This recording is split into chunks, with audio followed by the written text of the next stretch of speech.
이번에 삼성 갤럭시 7이 나와서 참 자랑스러웠습니다. 물에 들어가도 방수가 되고 그다음에 작동이 된다고 하지요. 그렇게 눈만 껌뻑여도 이렇게 열리고 닫히고, 참 우리나라 삼성 참 잘하는 겁니다.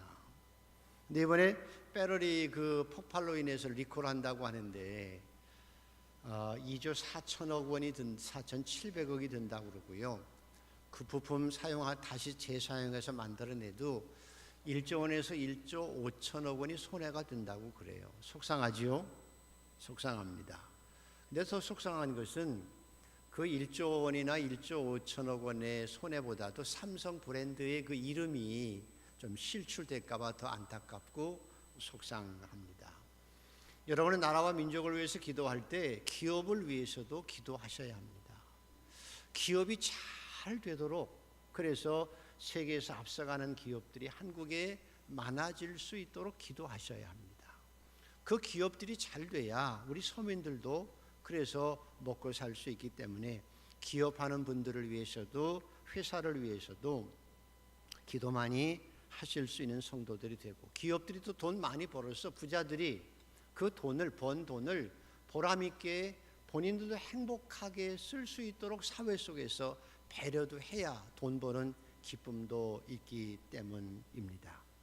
저는 이번 기회를 통해서 좀 속상하지만 더 좋은 제품 만들어서 아이폰이 절대로 따라올 수 없도록 앞서가는 제품도 만들고, 중국이 따라올 수 없는 좋은 제품 만들어서 어쨌든 한국인들의 우수성이 드러날 수 있는 그런 복이 있었으면 좋겠습니다. 어쨌든 인생살이가 말이죠, 남녀노소 빈부귀천을 막론하고 내가 직장을 다니든 사업을 하든 심지어는 음식 가게를 하든 뭘 하든지 간에 크고 작은 어려움들이 늘 우리에게 있어요. 저는 초등학생들에게는 힘든 일이 없다고 생각해요. 뭐 엄마가 밥 다 해주고 옷 다 입혀주니 뭐가 힘들지 않아 그랬는데 초등학생들 죽겠대요. 초등학생들도 죽겠대요. 살기 힘들대요. 한국을 떠나고 싶대요. 이게 참 슬픈 현상이지요. 우리 삶에는 크고 작은 어려움이 있어요. 근데 중요한 건 어려움은 늘 있는 거예요. 한번 어려움이 끝났다 싶어서 좀 숨 좀 쉬려고 하면 또 다른 어려움이 오는 게 인생길이거든요. 그래서 중요한 게 뭐냐라고 하는 거예요. 오늘 성경에도 보면 이스라엘에게 어찌 보면 사면초가 완전히 일어설 수 없을 만큼 힘든 상황이 오늘 전개되고 있습니다. 처음부터 그런 게 아니에요. 요나단이 싸움을 걸어서 이겼거든요. 야, 우리도 블레셋에게 이길 수 있다 하고 이스라엘 백성들이 쫙 모여서 전쟁을 하려고 딱 모였는데 상대방 블레셋을 딱 보니까 이게 장난이 아니에요. 블레셋 군대가 병거가 3만이고 마병이 6천 명이고 군대는 모래알같이 많아요. 그래서 이스라엘 사람들이 기가 팍 찔려가지고 저들과 싸워서 우리가 이길 수 없다 하니까 두려워서 도망가서 다 뿔뿔이 흩어지고 쥐구멍 찾아 다 도망갔다는 거예요. 그리고 사울 왕이 남은 숫자만 세어보니까 600명이에요. 600명. 아니, 블레셋 군대가 이스라엘을 완전히 집어삼키려고 병거가 3명, 마병이 6,000명, 군대가 수없이 밀려 전문적인 군대가 왔는데 이스라엘은 600명이에요. 싸움이 돼야 안 돼요? 전혀 불가능한 싸움이에요. 그래서 덜덜덜 떨고 있는 절대절명의 위기의 순간이 지금 오늘 본문에 있는 이야기 상황이라는 거예요. 근데 여러분, 호랑이에게 물려가도 정신만 차리면 산다고요. 이런 위기 속에서, 절대절명의 위기 속에서 빛을 발하는 것이 신앙의 능력이에요. 내가 왜 이런 위기를 당했는가 분석하는 것은 지혜고요. 분석해야 돼요. 왜 나에게 이런 어려움이 왔는지 분석하는 건 지혜고, 그 지혜를 가지고 그 위기를 기회로 만들어가는 것은 신앙의 능력이에요. 그리스도인의 특권이 있다고 하면 저와 여러분, 전능하신 하나님을 믿는 하나님의 백성의 특권이 있다고 하면 그 위기를 기회로 만들어낼 수 있는 믿음, 대안이 있는 거예요. 고난이 기도를 만나면 기적이 되는 거거든요. 하나님을 향한 믿음은 고난을 기적으로 바꿀 수 있어요. 세상 사람들은 지혜를 가지고 분석하지요. 이건 싸움 안 된다, 끝났다, 절망해서 도망가자 하고 있는 그런 상황 속에서, 심지어 네 잘못이야 라고 책임 전가하는 그런 모습 속에서 그리스도인의 능력은, 믿음의 능력은 그럼에도 불구하고 하나님을 믿는 믿음으로 위기를 기회로 만들어내고 도리어 그 고난을 축복으로 변하게 할 수 있는 능력, 여러분이 가진 삶의 특권이며 믿음의 권리임을 믿으실 수 있기를 축복합니다. 그래서 그리스도인은 위기 가운데 더 크는 거예요. 고난 속에서 더 성장하는 거예요. 더 깊은 고난 속에서 더 깊은 하나님의 은혜를 체험할 수 있게 살아갈 수 있는 것, 여러분이 가진 믿음의 능력이며 신앙인의 특권입니다. 이 특권을 누리고 살기를 주의 이름으로 축복합니다. 원하시면 아멘. 하나님, 우리는 믿음으로 위기를 기회로, 고난을 기적으로 체험할 수 있는 복된 성도가 되게 하여 주시옵소서. 이것이 그리스도인의 특권이에요. 그럼 우린 지혜로 가지고 왜 이스라엘 사람들이 이런 사면초가에 빠졌는지를 분석합니다. 두 가지예요. 첫째로는 오늘 8절에서 9절을 한번 읽어보십시다. 8절 9절. 자, 같이 한번 읽습니다. 시작. 요나단이 8절 9절입니다. 사울은 사무엘이 정한 기한대로 이레 동안을 기다렸으나 사무엘이 길갈로 오지 아니하매 백성이 사울에게서 흩어지는지라 사울이 이르되 번제와 화목 제물을 이리로 가져오라 하여 번제를 드렸더니, 현실적으로 사울왕은 충분히 자기 나름대로 일을 했어요. 하나님 앞에 제사를 드린 이유가 합당해요. 왜? 사무엘이 7일 동안 약속했는데 오지 않았고 백성들은 자꾸만 흩어져 도망가요. 흩어져 도망가잖아요. 그리고 자기가 하나님 앞에 기도했는데 하나님이 기도 응답도 하지 않아요. 그래서 부득이하게 예배라도 드려서 예배를 통해서 하나님의 도움을 받고자 예배를 본인이 드린 거예요. 사울의 입장에서는 이유가 정당하고 합당하다는 거예요. 사무엘은 오지 않지요. 하나님 앞에 기도했는데 응답도 없지요. 백성들은 다 흩어져 도망가지요. 어떻게 해요? 하나님 도와주세요 하고 하나님 앞에 예배를 드린 거는 사울로서는 정당한 이유일 수 있어요. 그런데 예배를 안 드린 것이 문제지. 예배를 안 드린 게 문제지.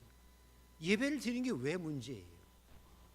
예배라도 안 드렸으면 너 왜 예배라도 안 드려? 그랬는데 사울 왕이 하나님 앞에 자신이 예배를 드렸잖아요. 근데 예배 안 드린 게 뭐가 그렇게 큰 문제가 되어져서 사무엘이 그토록 심각하게 사울 왕을 책망했느냐? 그 말이 책망한 이유가 있어요. 예배를 드리고도 책망을 받았다는 거죠. 이유가 뭘까요? 자, 13절을 한번 읽어 보시죠. 13절 같이 한번 읽습니다. 시작. 사무엘이 사울에게 이르되 왕이 망령되이 행하였도다.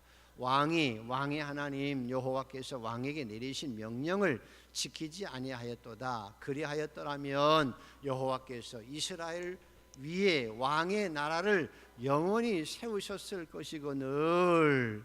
무슨 뜻이냐? 왕이 하나님 앞에 제사를 예배를 드렸어도 망령되이 행했다. 무슨 말이냐? 그 말이에요. 예배를 드렸는데 왜 망령되이 행했다고 책망을 받느냐? 그리고 왜 버림을 받느냐? 성경은 사람은 외모로 사람을 보거니와 하나님은 어떤다고 그랬죠? 중심을 본다는 거잖아요. 사람은 외모로 사람을 판단하고 겉으로 드러난 것 가지고 그 사람을 평가하지만 하나님께서는 그 사람의 마음의 중심을 보신다. 그 말이 무슨 뜻일까요? 중심을 본다는 말은 그 마음의 동기의 순수함을 본다는 거예요. 그 마음의 동기가 순수하냐 순수하지 않느냐라고 하는 뜻인데, 사울 왕이 예배를 드렸어도 예배의 동기가 순수하지 않은 것이 하나님을 멸시한 것이 되고, 동기가 순수하지 않는 것이 하나님을 무시하고 망령되이 일컫는 일이 되어진 거예요.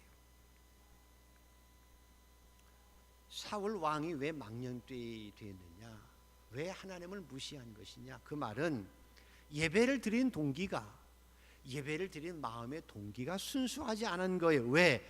백성들이 다 흩어지는 거예요. 다시 말하면 예배를 드린 이유는, 사울 왕이 예배를 드리는 이유는 백성들이 흩어지니까 백성들을 흩어지지 못하게 하기 위해서 예배로 모으려고 했던 거고, 민심을 수습하고 자기가 왕으로서의 위치를 지키며 자기 자신이 하나님을 왕으로서 예배드리는 것이 아니라 자기의 목적을 이루기 위해서, 자기 성취를 이루기 위해서 자기 개인적인 욕심과 위치와 비전을 이루기 위해서 순수하지 않게 예배를 이용했다는 거예요.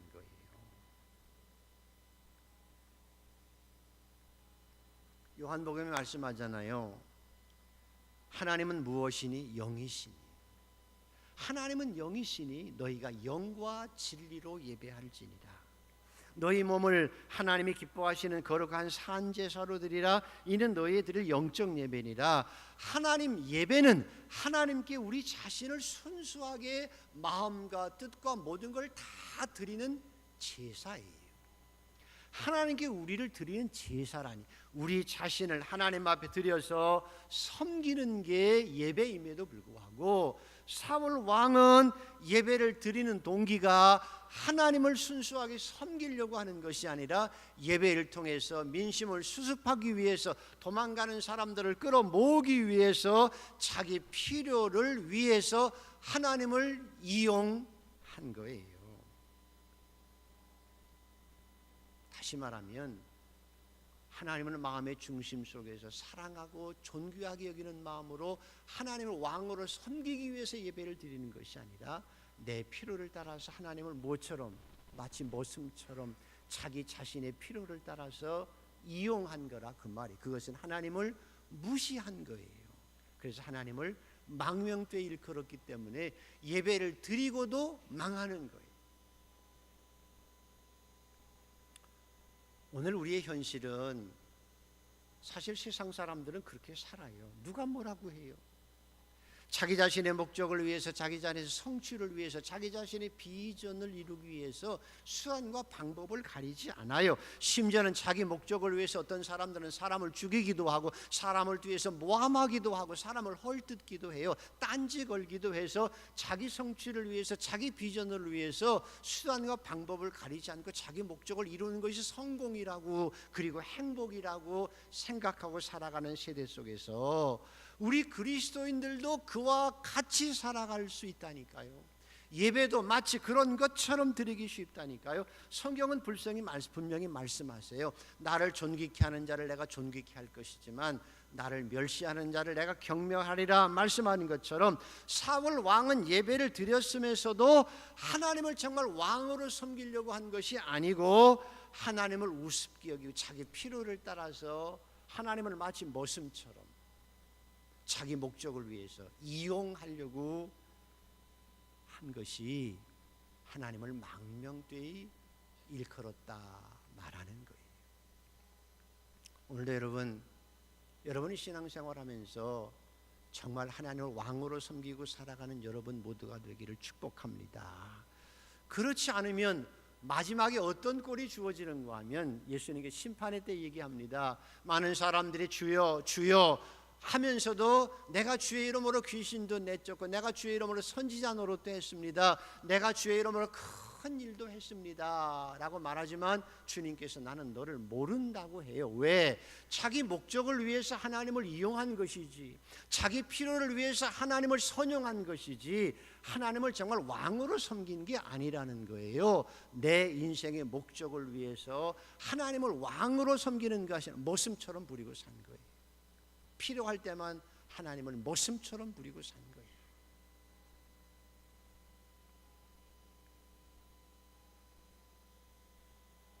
그래서 오늘 우리가 부른 찬양이지요. 예수는 나의 힘이요 내 생명 되시니.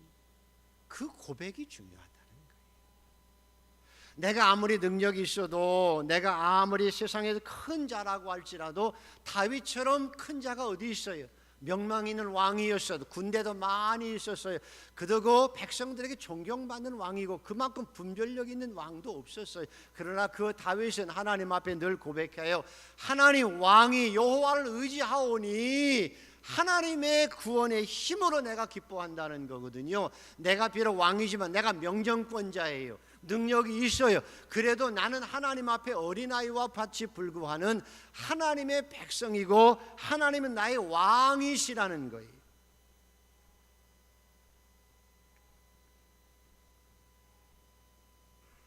그리고 심지어 다윗은 자기가 왕이지만 나는 어린 양에 불과합니다. 주님이 목자시기에 나는 주님이 함께하지만 한시도 살아갈 수 없는 한 마리 어린 양에 불과합니다. 주는 나의 목자시오라고 고백하고 살아가요. 이것이 하나님을 왕으로 섬기기에 하나님께서는 자기를 왕으로 섬기는 다윗을 정말 왕처럼 우대하세요. 그를 변호하세요. 그를 두둔하세요. 그리고 그에게 복을 주세요. 그를 보호하시고 높여주시고 그 후손들까지 축복하시는 거예요. 사랑하는 성도 여러분, 저와 여러분이 가인처럼 예배를 드리고도 망하잖아요. 오늘 사울왕처럼 상황에 따라서 예배 드릴 수 있는 상황이라 내가 그렇게 했어요 라고 하지만 망령되이 행해서 하나님의 버림을 받는 자가 아니라 정말 하나님을 진정으로 마음의 왕으로, 내 삶의 왕으로 섬겨서 하나님이 여러분을 왕으로 높이시는 존귀한 삶을 살아가는 복된 성도들 되기를 축복합니다. 한번 따라할까요? 하나님은 나의 뭐라고요? 나의 뭐라고요? 왕이심을 믿으시면 아멘. 왕으로 섬기고 살아가는 게 필요해요. 그럼 하나님이 여러분을 왕처럼 높이세요.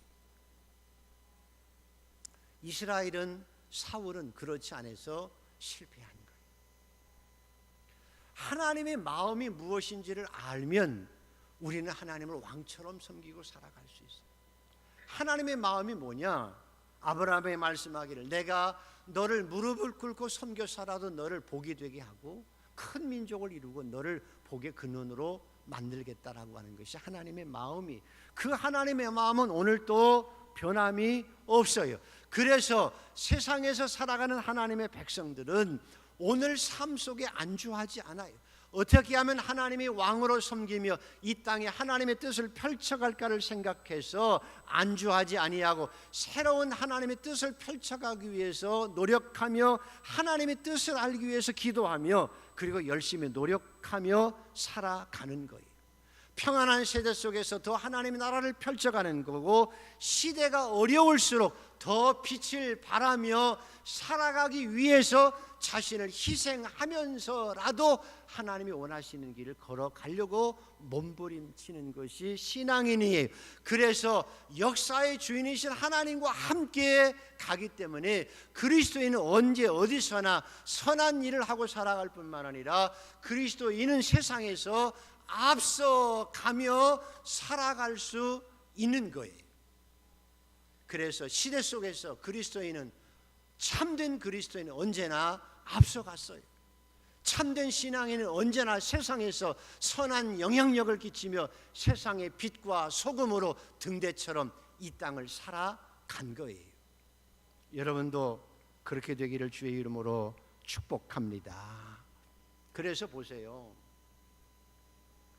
애들은 애들은 사람 취급도 안 하고 있을 때에 예수님께서는 어린아이 하나를 딱 세우시고 이 어린아이 같지 않으면 너희가 천국에 못 들어간다고 말씀하시고, 천국에서 가장 큰 자도 이런 어린아이 같은 자라고 말씀하시고, 어린아이의 생명이 천하보다 귀하다고 하셨어요. 그래서 그리스도인들은 교회 속에서 어린아이들을 굉장히 천하보다도 귀한 존재로 여기고 살아가는 거예요.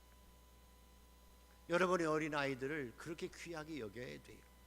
그러다가 전쟁이나 전쟁 속에서 힘든 것 가운데 고아들이 많이 생겼죠. 어린아이들이 많이 생긴 거예요. 그러나 그 어린아이들을 천하보다 더 귀하기에 교회는 하나님의 뜻이 무엇인지를 알고 분별하고 기도하면서 그 어린아이들을 데려다가 밥 먹이고 대접하고 아이들을 믿음으로 키워내서 위대한 하나님의 사람으로 만드는 거예요. 고아원도 다 그래서 교회에서 하나님의 사람들이 만들어낸 거고요. 여성들이 사람 취급 못 받았어요. 사람 숫자에도 들어가지 않는 세대 가운데서 구약 성경에 보면 하나님께서는 슬로보아스의 딸들에게도 기업을 주라고 그러시잖아요. 그 당시 중동 지역에서는 여자는 사람 취급도 못 받고 여자는 기업도 못 받았는데 하나님께서는 슬로보아스의 딸들에게 그 아비의 기업을 주라고 얘기해요. 여성을 높이시는 거예요. 그래서 교회는 그 뜻을 따라서 여성을 존귀하게 여기죠. 하나님은 예수님 마리아와 마르다를 예쁘게 여기셨고요. 수많은 여성들을 존귀하게 여기기 때문에 그래서 교회들이 사람이 무시하고 있을 때 여성들을 존귀하게 여기고 여성 해방을 위해서 얼마나 많이 노력해서 평등 사회를 만들어 간 것도 바로 교회가 시대를 앞서가며 하나님의 뜻을 이 땅에 펼쳐가길 노력했기 때문에 가능한 거예요. 근데 이스라엘이 현실적으로 영적으로 하나님을 왕으로 섬기지 못했기 때문에 망한 거고요. 두 번째 현실적인 측면이 바로 그런 측면이 있다는 거예요. 자, 성경을 다시 한번 읽어보지요. 19절에서 22절을 한번 읽어보세요. 19절 22절. 자, 같이 읽습니다. 시작. 그때에 이스라엘 온 땅에 철공이 없었으니 이는 블레셋 사람들이 말하기를 히브리 사람이 칼이나 창을 만들까 두렵다 하였습니다. 온 이스라엘 사람들이 각기 보습이나 삽이나 도끼나 괭이를 벼르려면 블레셋 사람에게로 내려갔었는데 곧 그들이 괭이나 삽이나 쇠스랑이나 도끼나 쇠채찍이 묻을 때에 그리하였으므로 싸우는 날에 사울과 요나단과 함께한 백성의 손에는 칼이나 창이 없고 오직 사울과 그의 아들 요나단에게만 있더라. 이게 말이 돼요? 청동기 시대에서 이미 철기 문화로 넘어가서 블레셋은 철기를 가지고 있는데 이스라엘 사람들은 쇠를 벼를 수 있는 기술이 없는 거예요. 철공들이 없어요. 그래서 칼을 가지지 못했기 때문에 어떻게 그걸 가지고 블레셋과 싸워서 이길 수 있어요? 말도 안 되죠. 그리고 필요하면 삽이나 낫을 빌려 블레셋으로 가니까 블레셋에 종속된 삶을 살아갈 수밖에 없지요. 철공을 키우지 않았다는 거예요. 이스라엘 사람들이 시대 변화 속에서 앞서간 문화인 철공이 되려고 하지도 않고 앞서간 문화에 따라서 앞서가려고 하는 노력도 안 했다는 거예요. 우리나라의 그 위대한 이순신이 위대한 게 뭐죠? 수군으로서의 전문성을 가지고 그 수군의 가장 결정적인 거북선을 만든 거예요. 이순신의 위대함이 거북선을 만든 거예요. 수군으로서 최고의 작품을 만들어낸 거죠. 그래서 일본하고 싸워서 이겨냈던 거고요. 다 다른 사람 때문에 없어지고 배 몇 척 남았을 때 명랑해전에서 이길 수 있었던 이유도 그 울들목이라고 하는 그 해류를 누가 가장 잘 알까요? 이순신이 가장 잘 파악하고 있었기 때문에 남해 바다의 전문가였기 때문에 이겨낼 수 있었어요. 나라를 사랑하고 자기 분야에서 최선을 다해서 최고가 되려고 하고 앞선의 문화를 만들어낼 수 있었던 이순신을 통해서 나라가 지켜질 수 있고 앞서갈 수 있었던 것입니다. 교회가 해야 할 일이 바로 그런 것들이라는 거예요. 그리스도인이 가야 될 길이 바로 그런 길이라는 거예요. 중세 역사 가운데 전쟁의 역사도 보면요, 별거 아닌 것 때문에 신무기 하나로 전쟁의 판도가 바뀌어요. 그 유명한 백년전쟁 가운데 영국과 프랑스 전투에서 그 유명한 크레시 전투가 있었는데, 그때 그 프랑스가 자랑하던 기병 4만 명이 완전히 섬멸당해요. 누구한테? 영국군 보병 10,000명에게 그 유명했던 프랑스의 기마병 4만 명이 섬멸당한다니까요. 그건 전쟁에서 있을 수 없어요. 합리적으로 이성적으로 있을 수 없어요. 그런데 그렇게 됐어요. 그 이유는 뭔가 하면 프랑스군인은 기병 4만 명이 딱 버티고 있으면서 지까지 것들 10,000명 쳐들어, 보병 10,000명 쳐들어봐야 그건 아무것도 아니고 그래 느긋하게 있었어요. 그런데 영국군이 상륙을 해서 보병 10,000명이 조금 높은 곳에 가서 위치를 차지하고, 그들이 개발한 무기가 단 한 가지예요. 영국군이 개발한 무기가 아주 심플해요. 큰 화살, 롱보우를 해가지고, 사진 보면 큰 활이에요. 큰 활이에요. 화살도 길지요. 멀리 가요. 조금 높은 곳에서 프랑스 기병들이 막 다가올 때 그 큰 화살을 계속 쏴대는 거예요. 양쪽에서. 그래서 큰 화살이 말도 뚫고 들어가고 갑옷을 뚫고 들어가서 기병들이 완전히 섬멸당하게 만든 거예요. 왜? 무엇 하나 때문에? 장궁이라고 하는 롱보우라고 하는 무기 하나 때문에 프랑스군이 전멸당하고 말아요. 근대사에서 1차 대전도 영국군이 독일군에게 완전히 하루에 57,000명이 죽는 사건이 있었어요. 죽은 이유가 뭔지 아십니까? 죽은 이유는 독일군이 개발한 MG-50이라고 하는 기관 단총이에요. 영국군이 폼나게 진열을 타가지고 공격을 하는데 독일군이 참호 속에서 기관총 몇 대 가지고 다다다다다다다 계속 쏘아대는 거예요. 그래서 영국군 57,000명이 전쟁에서 죽어요. 그래서 전세가 완전히 역전되어진 것이라는 거죠. 요즘에 슬픈 역사가 있어요. 위안부 할머니들 얘기만 나오면 속상하죠.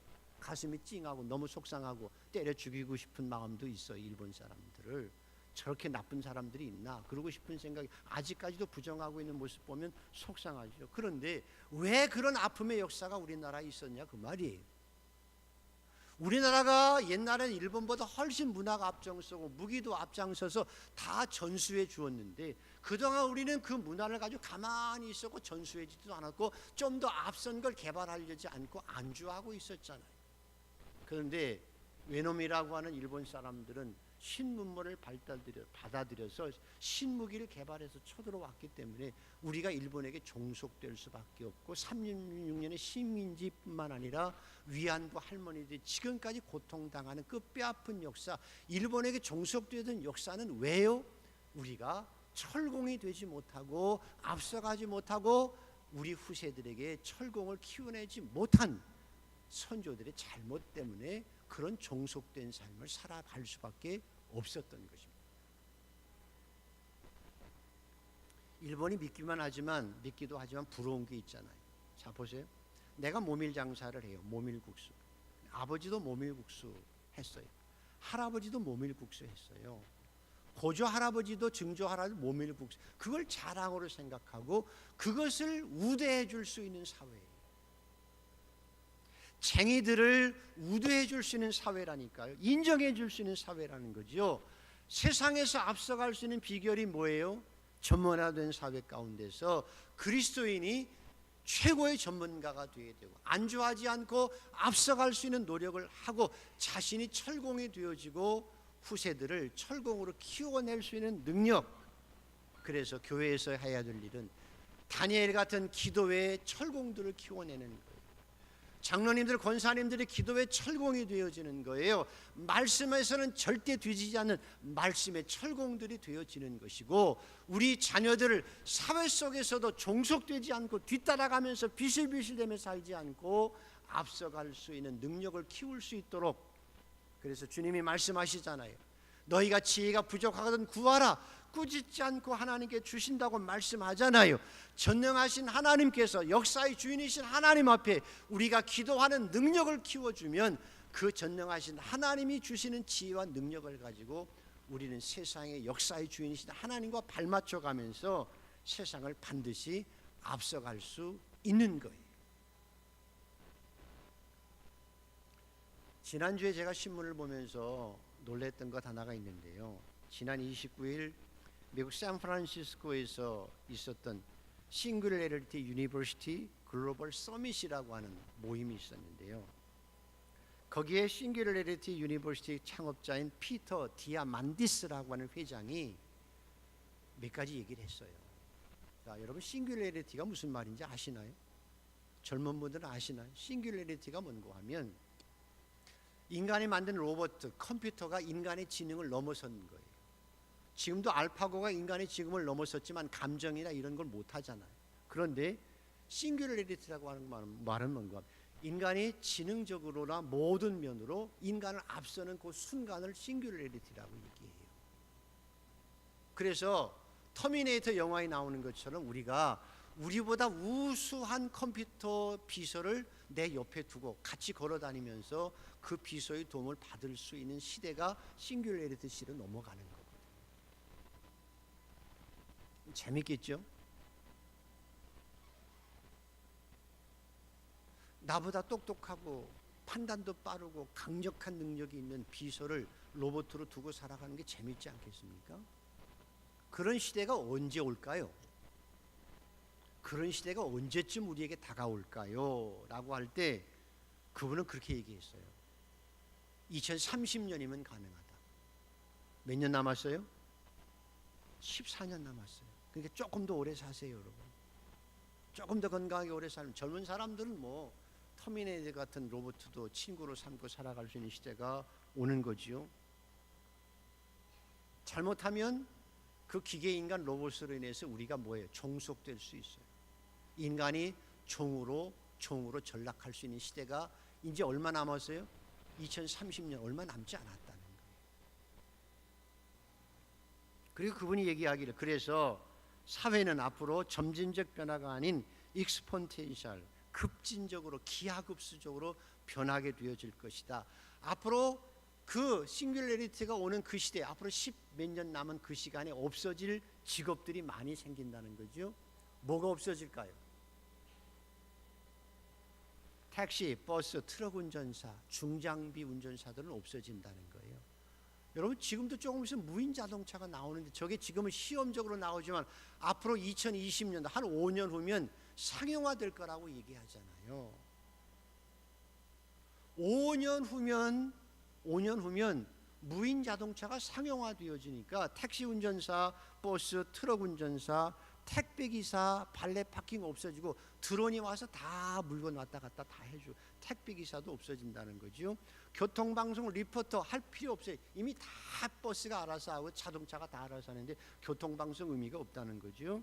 자동차 회사 딜러 이제 자동차 딜러를 통해서 차 안 사고요. 보험 대리인 요즘 보험이 많죠. 보험 대리인도 없어지고요. 재무 상담사도 없어진다는 거죠. 요즘 여러분 은행 가면 숫자가 전부 직원이 줄지요. 다 텔레파킹 집에서 텔레마케팅인가 뭐 집에서 다 하잖아요. 그늘도 있다고 해. 그늘. 그렇게 되니까 그런 부와 그런 기술을 과학적인 그 이익을 누리는 사람은 부자들은 마음껏 누리고 살고 그렇지 않은 가난한 사람들은 늘 서민 속에서 불쌍하게 살아갈 수밖에 없는 세대가 온다는 거죠. 중산층이 없어진다는 거죠. 그래서 앞으로 사업을 하나 장사를 할 때 기획할 때도 아예 명품을 만들든지 중간이 없어지니까 아예 명품을 만들어서 돈 많은 사람들이 다 쓰게 하든지 아니면 그냥 우리 같은 서민은 명품이 아니라 뭐 쓰고 사면 되죠? 청계천표 살면 청계천 동대문표 입고 살면 돼요. 그렇게 극단적으로 갈려지게 되는 거예요. 한쪽에서는 나보다 지능이 뛰어난 로봇을 사용하지만 한쪽에서는 아프리카에서 굶어 죽는 거예요. 그래서 여러분 지금 초등학생을 둔 부모들, 젊은 부인들이 해야 될 일이 뭐냐? 아직도 우리 아이들에게 구구단 외우게 하고 영어 단어도 하나하나 외우는 것이 인생의 목표인 것처럼 학원 보내고 닥달거리고 그래가 초등학생들이 죽겠대잖아요. 못 살겠대잖아요. 엄마 등살에. 공부만 하라고 하니까. 그 아이들이 나중에 잘 될 것 같아요? 아니에요, 여러분. 우리 한국 아이들 외국에 가서 공부할 때 다 거의 많이 뒤떨어져요. 창의력이 부족하니까 그래요. 뒤떨어지거든요. 그래서 해야 할 일이 뭐예요? 그 어릴 때는 놀아야 돼요. 여행해야 돼요. 책 읽어야 돼요. 마음껏 뛰놀고 놀고 창의력이 개발되어야 나중에 그 경쟁력을 가지고 현재 여러분이 생각한 것과는 전혀 다른 세계 속에서도 적응하며 앞서가며 살아갈 수 있게 만들어야지. 오늘 내 기준에서만, 내 상식에서만 우리처럼 아이들도 살아갈 것이다? 아니.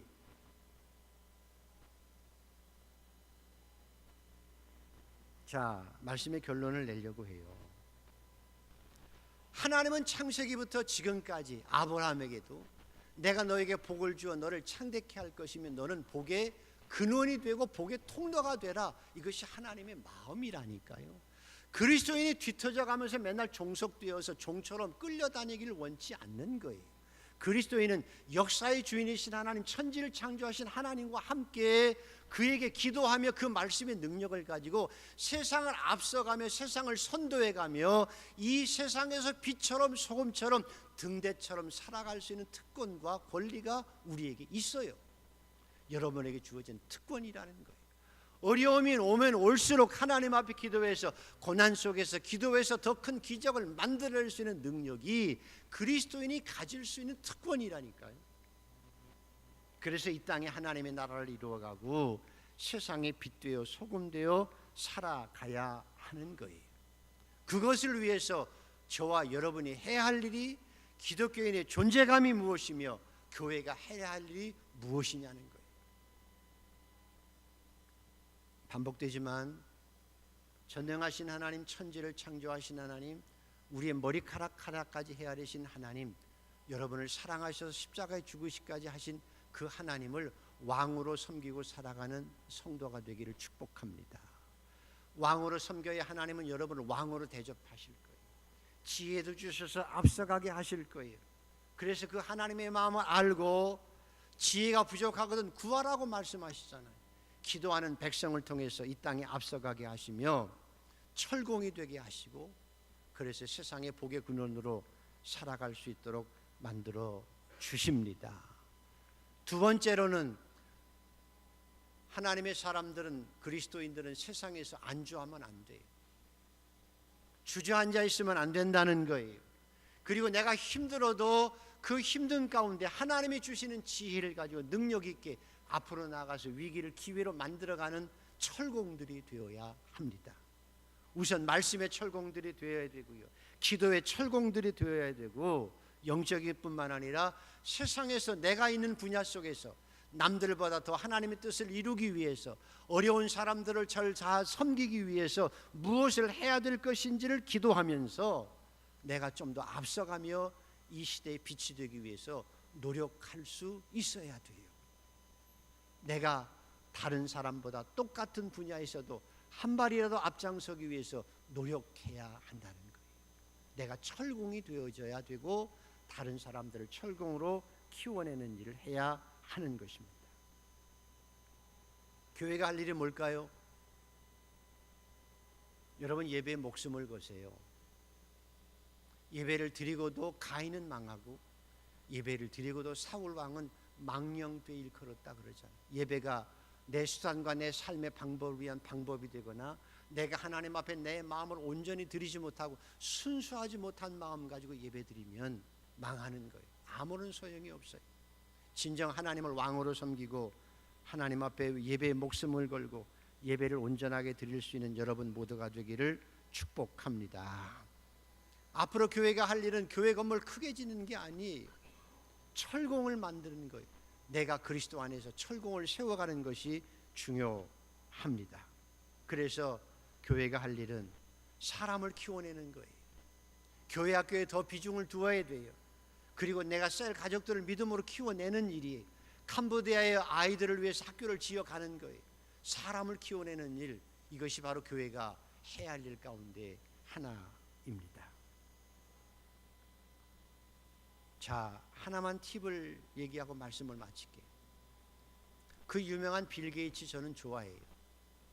근데 빌 게이츠가 세계에서 제일 부자잖아요. 근데 빌 게이츠가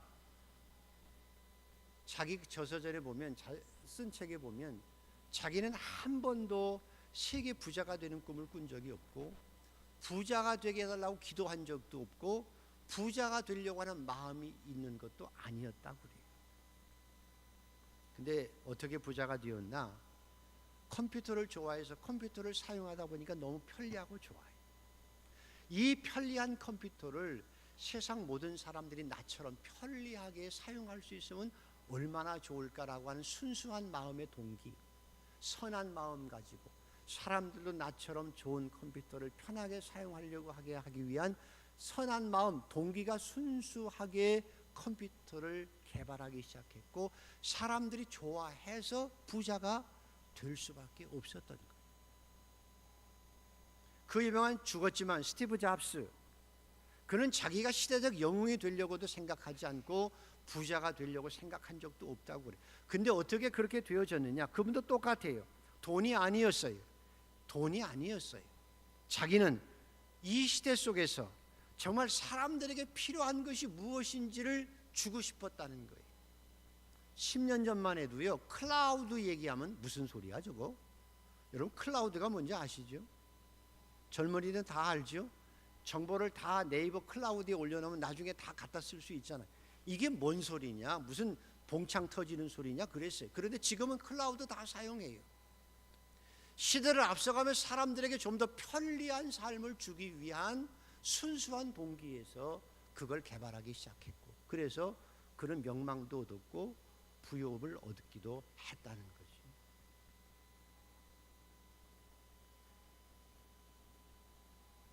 이 시대가 그리스도인에게 요구하는 게 뭘까요? 저와 여러분이 세상을 어떻게 살아가야 될까요? 우선 하나님의 백성으로 하나님을 왕처럼 섬기는 복된 성도가 되기를 축복합니다. 하나님이 여러분을 왕으로 대접하실 거예요. 반드시 하나님이 여러분을 왕으로 대접하십니다. 두 번째로는 순수한 마음을 가지고 사세요. 악한 마음이 아니라 선한 마음 가지고 사세요. 선한 마음 가지고 사세요. 그리고 자기 분야에서 최고가 되려고 노력하세요. 그래서 사람들에게 좋은 영향력을 주려고 하세요. 사람들에게 도움을 주려고 하라는 거예요. 지혜가 부족하거든 하나님 앞에 구하세요. 그래서 내가 내 분야에서 최고가 되고 다른 사람도 더 아름답게 키워내서 철공이 되어질 때 우리는 시대를 앞서가며 세상의 빛으로 소금으로 살아갈 수 있습니다. 우리 한강의 젊은이들과 한강의 성도들은 앞서가며 시대를 앞서가며 하나님의 영화롭게 하고 세상을 선하게 만들어가는 복된 빛과 소금이 되는 삶을 살아내는 복된 성도들 되기를 축복합니다. 기도하십시다. 하나님 왕이신 하나님, 왕으로 섬기고 살아가는 백성들을 존귀하게 하셔서 이 땅을 왕같은 제사장으로 살아갈 수 있도록 축복하여 주시옵소서. 또 이 시대 속에서 뒤처지지 않게 하시고 뒤에서 비실비실 거르대고 넘어져서 슬퍼하는 것이 아니라 시대를 앞서가며 사람들에게 복을 나누어 주며 살아가는 복된 철공들이 되도록 인도하여 주시옵소서. 그리고 순수한 마음을 가지고 사람을 사랑하며 사람을 키워갈 수 있는 복된 철공들이 되어져서 우리 인생이 하나님 앞에 앞서가면서도 감사하며 하나님을 영화롭게 하는 생애가 되도록 도와주시옵소서. 예수님의 이름으로 기도드리옵나이다. 아멘.